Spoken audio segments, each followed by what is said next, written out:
Welcome to Scale with Clarity, the podcast for entrepreneurs who are building a business and a life that actually feels good. I'm Brooke Cunninger, fractional CFO, strategist, and mom of three, and I've learned that scaling isn't just about hitting revenue milestones. It's about finding alignment between your big vision and your everyday reality. Each week, you'll hear honest conversations with founders who are redefining success on their own terms. We'll talk about the pivots, the aha moments, and the tough decisions behind the scenes. Plus, the surprising ways entrepreneurship becomes the greatest personal growth journey of all. Whether you're dreaming of leaving corporate, navigating the messy middle, or trying to grow without burning out, this show is here to help you scale with more clarity, confidence, and ease. Because building a business should expand you, not deplete you. Let's scale with clarity together.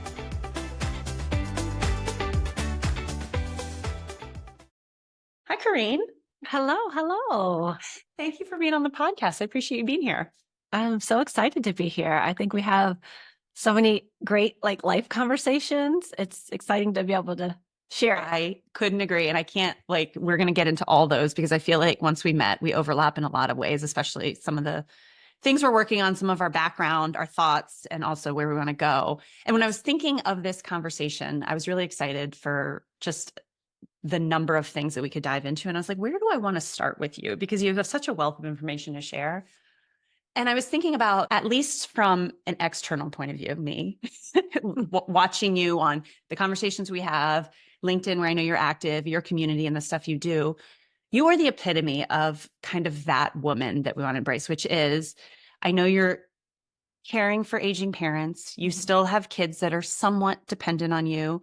You have a TED Talk out. You're growing two businesses. You're kind of leaning into who you authentically are. And I know we just talked about you have other things on the works from a professional standpoint. And so it seems like you do it with grace and ease. And we can talk about, I know there's dips that come in there, but what I do know about your story is there was a point in time when you were feeling super burned out and not fulfilled. And I was thinking, can you take us back to that? Because I think I would like to talk about where you were then and then the journey to kind of how you got to where you are now. Yeah. Okay. And so the thing is, there were actually 2 points in my career where I experienced burnout to the point where it physically impacted my body. And the first one was actually earlier in my career, mid-career, when I was about, maybe close to 10 years in, in a leadership role, newer leadership roles, taking on the stress. My kids were still young at that point. And I started just having all these things happen. I was tired, I was exhausted, I didn't feel good, my eyes got inflamed, I had all these weird symptoms, went to all the doctors. They couldn't figure out what was wrong. They kept wanting to just prescribe random medications to try. And I was like, I don't want to do that. So that's actually kind of started my well-being journey on the side. That's when I got into yoga and I got into breath work and I got into Ayurveda and I started learning these tools to heal myself. And so I learned those tools and I started bringing them to work with my teams as much as I could. Did you, sorry to interrupt, but for that, did you even know? So for me, stress manifests, it's like anxiety. I've racing heartbeat. I have this, I say it's stress and I'm working really hard, but racing mind and all those different variety of different physical manifestations there. Could you equate it to work? Did you know? Were you just gosh, I have these weird things happening. Is it me getting older? Is it young kids? Were you aware that something's going on with work and I need to kind of center myself? I don't think at that point that I kind of pinpointed how much work was impacting me. I think I was a single mom. I was trying to build this career. I was in the middle solidly of the shoulds of I got to work. I got to get to this title. If I could just do this, I got all these after school activities. But I also come from a family who's had a lot of health problems. So in the back of my mind, I was kind of I got to do something because, they lead you to believe that you're just going to get it. And I'm I don't want to believe that. I want to believe that these things are destined. And if I can just maybe learn to eat better and maybe learn to exercise better or do these things better that you hear all the time will help you stay healthy, then I can get healthy and be the superhuman I was attempting to be at that time. It was almost, so you were doing it. I was pause here because this resonates. You were getting yourself healthy so you could do more of the shoulds. It was so I can work harder and do more. And that, yeah, Yes. I never thought to do less. I was like, no, I just got to figure out how to make this I can body like be able to do it lean in all. more and push it more. It was like, okay. Yes. Yep, that resonates. That so resonates. Okay. So you started learning some of these like practices to Yes. kind of recenter. Okay. Okay. So I would use them a little, like Mm.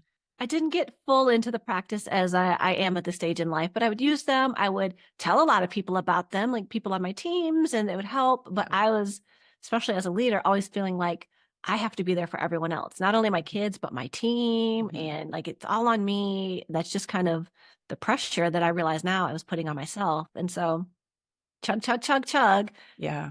reached the quote unquote top of the ladder, got to the C-suite, got all the things, checked Mhm. all the boxes. And it was really right the same time that COVID hit. Mhm. And it was Mhm. just one day I walked downstairs. It was one of those days I missed lunch. I was on calls all day. I was exhausted. It was like 6 o'clock. And I was like, I'm just going to grab something. Yeah. Now that I'm done with calls, I can go back upstairs and actually do my work for the day. Uh-huh. Because you I'm know gonna how start my that is. second shift. Yes, Yep. my Yep. second shift. But when I got to the kitchen, like my body just stopped. And I was like, something's wrong. My partner's looking at me like, what's, I was like, something's wrong. I couldn't even put to words, like something, I just felt off. And then I felt like I was going to pass out. And then my body started like shaking and I just didn't know what was going on. And of course, that's like when COVID was new and we didn't really know what was going Mm. on. And my mind Mhm. was racing with like, oh no, what is it? It could be COVID. this new Yeah. thing. And so long story short, I was in the hospital 3 times that week. I had never tested positive for COVID. It was not COVID. They sent me to every ologist in Western medicine, like the neurologist, the cardiologist, all of the ologists, Allergists. none of the ologists. It's like a checklist. Let's just, Yes. what's one we haven't seen yet? Yeah, Let's go. because, Western medicine separates the body. Yeah. So you had to go to like Yes. 5 different people to figure And out what's none of them going on in this. talk, right? None of them Yeah. talk in this one Yeah. body. Yeah. And nobody could help me. Like, again, they just looked in the computer and said, well, these symptoms correlate to this pill. Why don't you take this pill? And I was like, no, I don't Yeah. want to do that. I want to know what's causing it.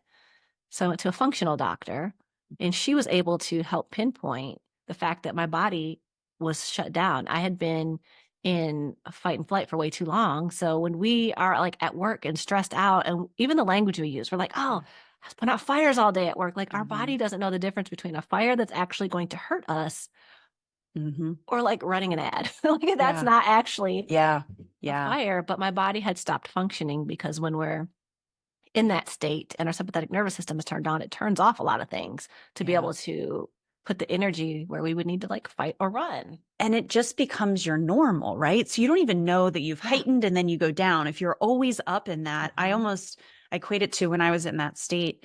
Like if it ever did drop, like, or I, took the breath and I wasn't in that heightened parasympathetic or sympathetic, which one is it? When it Parasympathetics when you relax. Yeah. Okay. So in the sympathetic, so when you're just go, go, go, if once it did drop, I would think that it was like the laziness, it was almost like this feeling that I wasn't used to that my body actually needed, but it was so foreign that I was like, okay, I gotta like productivity, like hustle culture. I was like, I gotta find the next thing. And I gotta check some more things off my to-do list.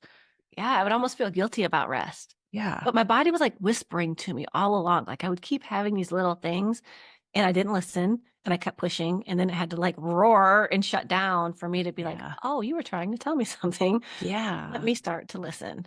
So once you went through this week and you were in and out of the hospital trying to figure this out, is that when you had the awareness of like, wait, I think things have been happening up until this point and you were just ignoring it? Like, did you know throughout like, oh, okay, yeah, like so I did. I was feeling it then, but here's the funny thing about that is even though I knew it intellectually then, I was like I was in bed for 3 months. I couldn't walk from like my bed to the bathroom. But while I was in bed, I was on my laptop joining Zoom calls with the video camera off because I was like, I have to be there for people.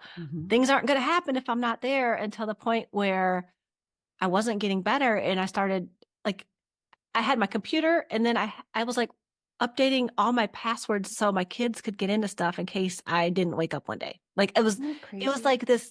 And I was like, and then in that moment, I was like, what am I doing? Like, what am I really doing? Let me close the computer. Let me actually take the time off. I have an amazing team.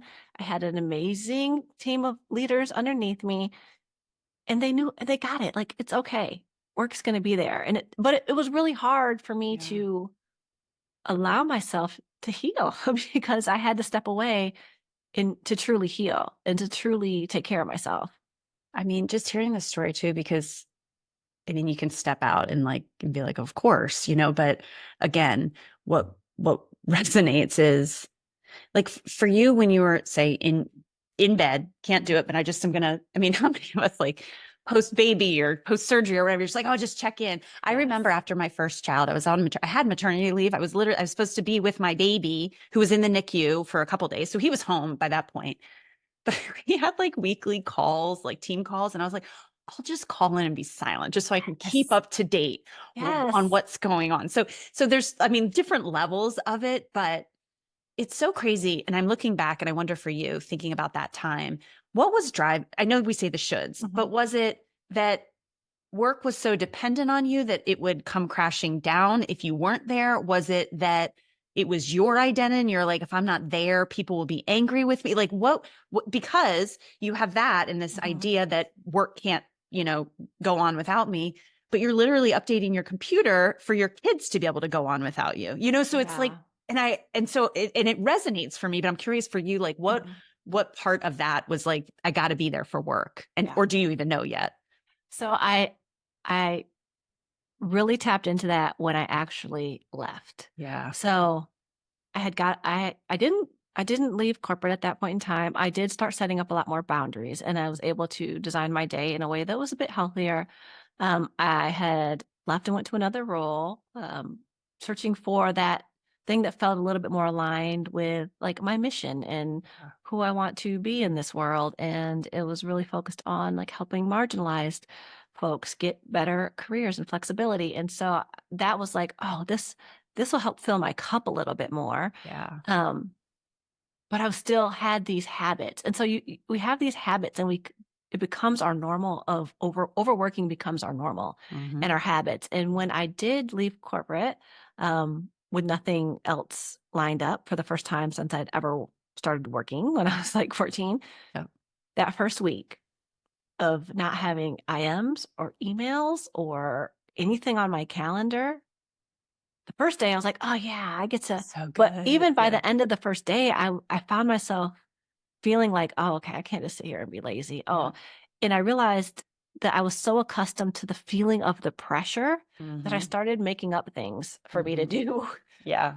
to replace it, and I caught myself and my partner caught myself like, "What are you doing? You can take a you're okay. It's okay to take a break."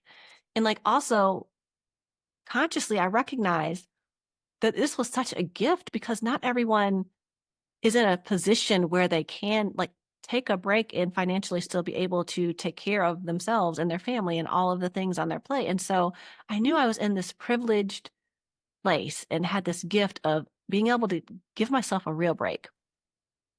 And then I realized how much even when I said I was taking breaks over my career, I never did. Like, even on Yeah. vacation, you check. Like, you Yeah. don't give yourself real breaks, and so once I was able to identify that, it actually took me a long time to let Can go I? of it. Oh my God, there's so many things I'd like to dig in, but we don't have 4 hours. We'll do, we'll do that offline when I take up your whole day. But s- yes, yes. So one is the leaving, Mhm, which and the I call it productivity junkie. It's like mhm. you're addicted to a feeling. You can be addicted to drugs or alcohol or any number of things, but you're literally addicted to being busy. Yes. And leaving that, it took me a while because I mean, there's not really a support group, Right. for that, or even an awareness that that's what's going to happen is as you try to. So for me, I equated it to, well, I left and I would create all these issues of like, well, I have to replace my salary. And the way to do that is to Mhm. keep grinding it out. And I know that's how I had to do it in corporate. And if I'm going to make the Yeah. money and prove myself and recreate my identity. And so I had all that stuff. So that totally relates. But then the other thing on top of that, which thank you for bringing this up, is there are definitely people, women that I talk to that Mhm. cannot just leave. Absolutely. Right. You're working, you hate your job and you realize all this stuff and you're like, I got to save up enough money to do it. There are those of us that either you've structured your job. I got to they asked me to stay. So then I was able to get severance. So I was paid for a little bit. There's part-time, you have a husband or a spouse or whoever that can support you. So there's those. And I feel like there's a lot of times that when your identity is really tied around your work and the contribution, and you even said this, like physically you needed this break, but to take that and lean into that is like, it's like, I don't know, like you feel guilty. Like I can't lean into this and enjoy it and take it for what it is, almost like a vacation when you need it, because you're like, others can't. And so I need to show that I'm working hard, or there's something wrong, or I'm not really happy and I'm still like, at least that was for me. Like I couldn't lean into that like just the relaxation that I needed and the introspection and reflection and all that, and spend that time, because I was like, I should be guilty about having this or whatever. And so thank you for bringing that up. And it sounds like that's exactly kind of the place you're in too, of like sinking into that. And there's a few ahas that I had while I was still in corporate, and now that I coach so many people and help them design their lives and redesign their days in a way that they can create space for their well-being, that they can find joy in their work. Like, we've spent all of these, for those of us who are, middle age, like we are in the career, we spent decades learning these things, right? And then we get surprised when intellectually we recognize it, and we can't just turn it off in our body and our habits.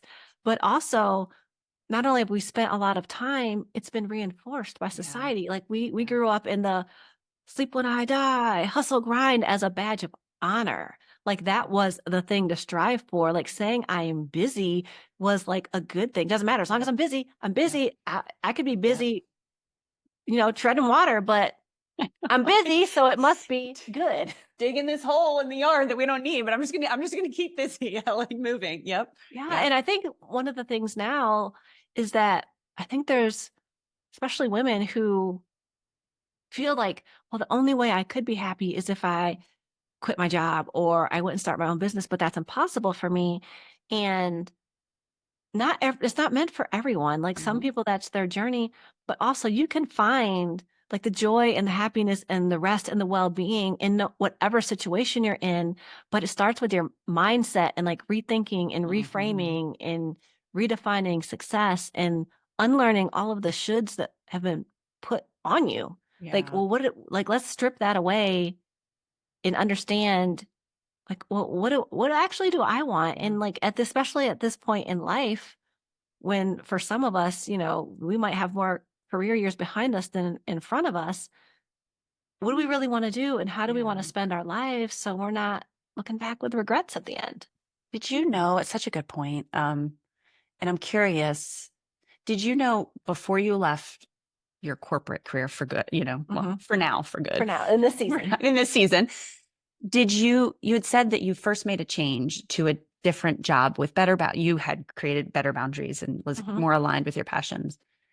Did you know, how did you figure out even what you were, I guess I'll call it your passion, or what, that was about? Because like you said, like redefining what success is and what are you really passionate about, and what, for me, I was too reactive I had gotten on that kind of train. I couldn't, for me, it took me getting off and facing the like, when you like hit a wall and it automatically stops. So like, I like was then left with like, okay, I got to do some of this. Had you had practices that helped you kind of reflect in that? Was that were you always aware of that? How did that come to you? So you knew kind of the path to go down? So I think there's a lot of talk about like, find your passion and your purpose and follow that. I don't believe that your purpose is something that you're supposed to do. And I think we're kind of taught that, like, figure out your passion, you find your purpose, and purpose is not a doing. For me, purpose is a being. Like, who do you want to be? Like, there's one you in this world, and your purpose is you showing up fully as yourself with your unique gifts and talents and sharing that. Oh my God. There's so many. It's like, that's such a release. Sorry to interrupt, but I just want to pause on that. So good. It is a stop of the doing and the shoulds, because you're still then, I should. It's really just sinking. Like, it's like taking a deep breath and sinking into just who you are and kind of discovering that, as opposed to an action that you need to take. Yes. And I think some of us are like, I don't know my passion. And some people I'm very multi-passionate Yeah. about different things, but it's less about like, oh, find something that you're passionate about. And it's more of like, how can I fill my cup more in what I'm doing? How can I, Mm. whatever I'm doing, find more joy in the doing and in my days, as opposed to trying to label one Yeah. thing as a passion and just following that, because wherever you are, if you really take a look at your life, all your life slices, because work tends to take up the whole pie lots of times. Yep. But if you look at all your life slices and you kind of find the thread throughout your life that's been guiding you, the thing that fills your cup the most in whatever role that you've done. I have a whole exercise I walk people through, my coaching clients through, Yeah. and my thread was helping people. Mm. And even when I had like my first job when I was in middle school, tutoring kindergartners, it filled my cup. I didn't recognize it then, but I could go to I've had a lot of different single mom. I've had a Yeah. lot of different types of just Yes. jobs, just regular Well, paid jobs. and unpaid, just being a Yes. single mom too. Yes. Yes. Yeah. And then a lot of career roles. Mm-hmm. And in all of them, the thing that brought me the most joy was exactly the same. It's when I was helping someone in their life with an aha or doing better. And that's why I do the work I do now. But Mm. I love that because two things that come to mind. One is it's not about, I mean, God, and now I'm saying that I'm like, it's not about the destination, it's the journey, but it's really, it sounds like it's following the breadcrumbs in the moment Mhm. to get, as opposed to having to figure out where that's leading you. Because Yes. you, to your point, in the moment and finding that like daily joy and what is it will naturally lead you towards more of that if that's what you're prioritizing. Yes. And I was thinking about this the other day, and just like you had this, I love your eye-opening, your quote you just said.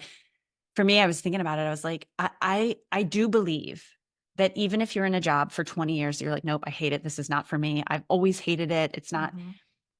There is something that has kept you there that you Mhm. originally, even if it's like, I'm trying to make my parents happy and I went in this career. But to your point, there is something like, there's a reason I didn't go to become like a doctor, Yeah. or a Yeah. teacher. Like I went down the path and maybe it's not right for me, but it's either people I Mhm. was around, or maybe it was like the culture that I was in, or the functional type of work. There's something there so to your point, I always believe before like jumping, or I got to figure that out and like Mhm. figure out the big picture, is like, there's something within what you're doing Yeah. now that you do enjoy, and it might not be your forever, but instead of running away from something, figure out what you're running towards, which is like those breadcrumbs Yes. of what, but it's to your point, like Yeah. in the moment, figuring out what that is in And any what, like, slice of your pie. completely you don't enjoy and drains you, that many times you get good at because you've done it for a long time. So people give you more of it. And maybe that's why you're miserable, because you're not focused on the things that fill your cup. You're just focused on the things that you're quote unquote good at now that you were supposed to do. And so I think there's a way for everyone to, from where they are, make these changes. Yeah. There's like small things that you can do to start shifting to have more in your joy cup than your pain cup each day. And it doesn't have to be this big leap, though I am all for leaping. That's my word for the year. Like, take the leaps and take the risks in your life as they come up, like the good fear, like dive Yeah. into Yeah. the good fear, but you always can take a step from where you are. I love that. I love that. The leap can be a small leap. It can be Mhm. a lower risk leap, but just going towards that. And Yeah. we talked a lot about like individuals trying to, and how you work with Mhm. women or men, people Mhm. just trying to kind of find their happiness in the everyday. You also work with companies. And so that's what Mhm. your TED Talk was about too, right? Is about Yeah. kind of bringing play and fun and joy into work. Can you talk a little bit about that? Like what led you Yeah. down that as a passion, and what have you seen like when it is instilled into companies, or when you bring it into companies to work on?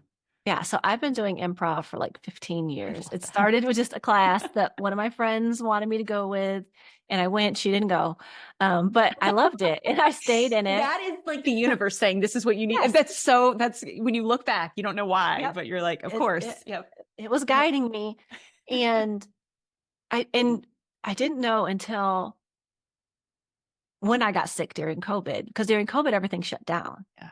So I had like a regular dance class I went to. I had improv that I did all the time, and when my play got taken away, I got sick. And I realized how much of a release it was personally. I also, just on a personal level, it was the connection and the freedom of going back to what it was when you would like go outside and play with your friends and you had people you could show up and just be and build and create these worlds. And the impact that I saw in my personal life, even while I was in corporate running companies, I would bring the improv exercises in the play to work because I recognized, oh, you get to learn so much about each other. Yeah. Oh, you get to get past all of the bias that we all have, no matter what, and start to see, oh, we think differently. There's thought diversity. We learn how to be more creative. And it's just fun. And Yeah. we need to have more fun at work. We need more laughter and joy in our lives. And so as I started seeing the impact that this had on my teams in not only the connection, but learning how to communicate, learning how to come up with creative ways to solve problems, my co-founder for my company Shift to Play is one of the people in my improv team that we've played together with for 10 years. And he had a whole 20-year corporate marketing executive career too. And he was doing the same thing in the teams that he led. And so when we both took a break from corporate, we realized like we need to bring this to more companies than just the ones we sat at the table and could because we Yeah. wanted to.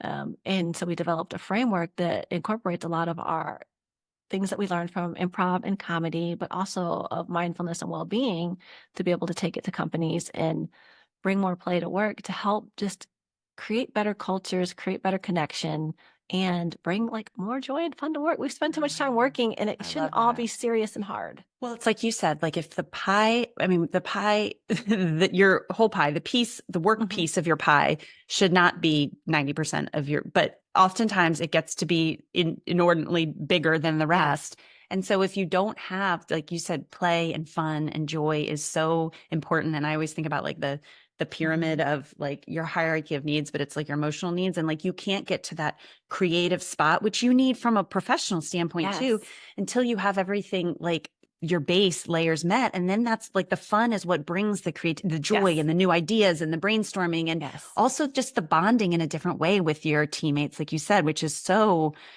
important. And I have to, just from a personal experience too, not just at work, but just leaning into play as a mom, where I'd gotten so far away from that. I went recently with my oldest to go skiing, and I wrote about this. I think you and I may have talked about it, but I was like nervous. I hadn't done it in 20 years. It's just like, just kind of getting out of your comfort zone a little bit in like that area.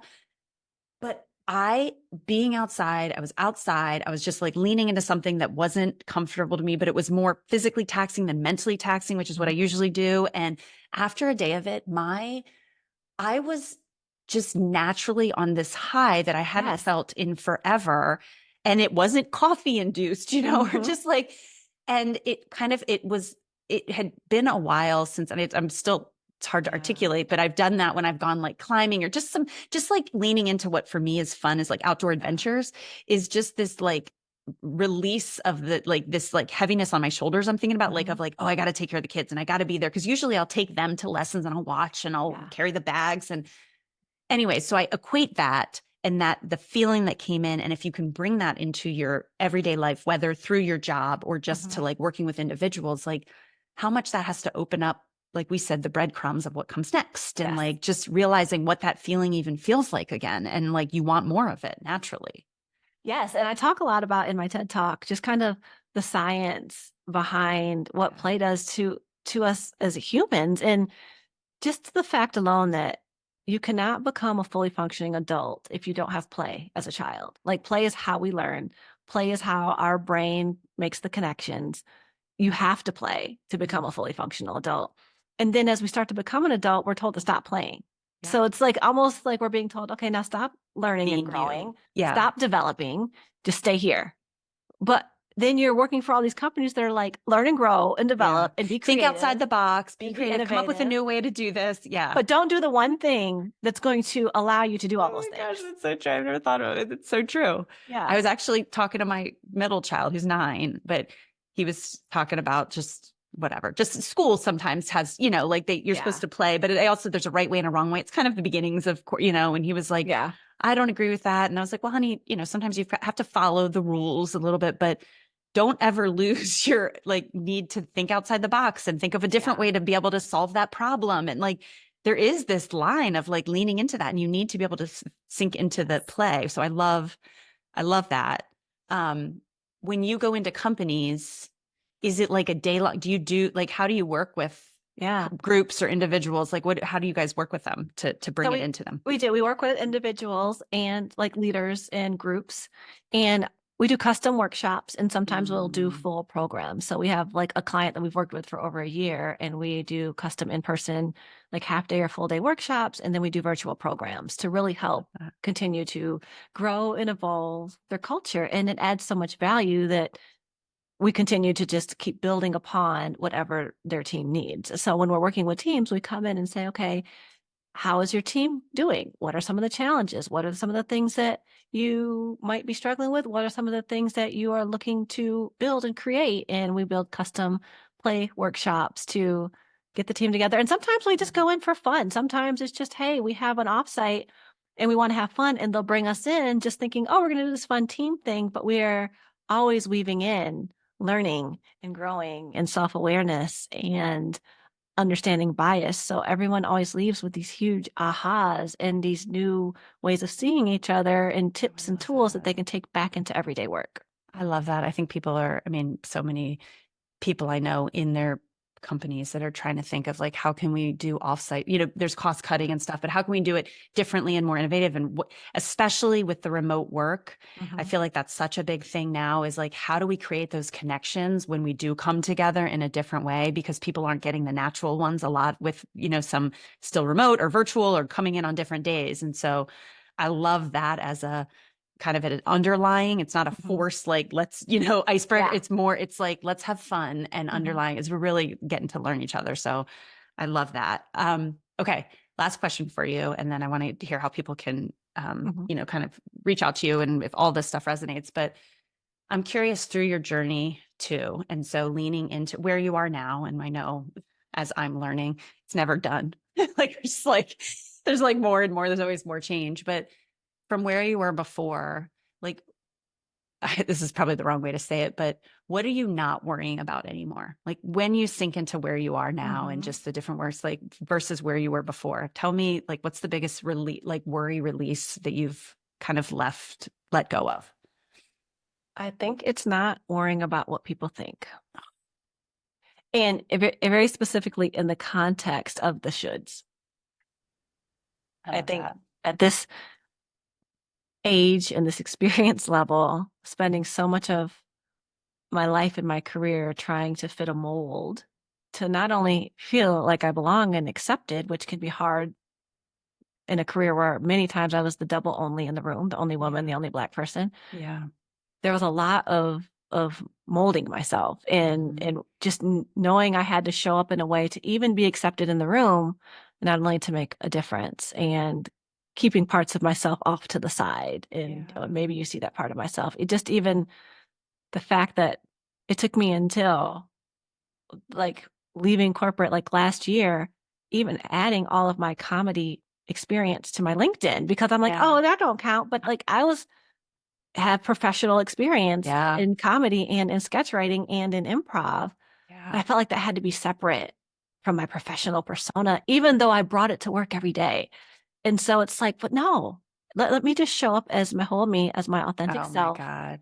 I So love I that. can, that's how I live in my purpose. And my purpose is like being who I am and being the person I'm meant to be. And you got to let go of the fear of being judged for every little thing. Oh my gosh. That's so good. It's so good and such a good note to end on because I was just thinking about this, just leaving and having to, you and I've talked about websites and, you know, what do you Yes. know, like your brand, your about me page. The hardest thing for me to do, and actually, I just had my podcast that released today actually was about, you know, when you're thinking about leaving, one of the steps is about like your LinkedIn page. And it's less about your next, what have you accomplished and what's your Mhm. job trajectory? And it's like, what do you stand for? Update it for Yes. just kind of like, who are you? And the hardest thing was creating a website that was me because Yeah. it made me think like who am I and not have it was so easy for me to say like in an interview here's this and then at home here's this and then like as a mom, you know, but to bring all that together and be like what do you stand for and not worry about anyone else but trust that like you said it's like Mhm. turning inward and being like that is your job, that's your purpose. Like I Yeah. it so resonates and it's so hard but I didn't even realize how hard it was because I hadn't ever stopped to think about that. So just like, I love that. I love that.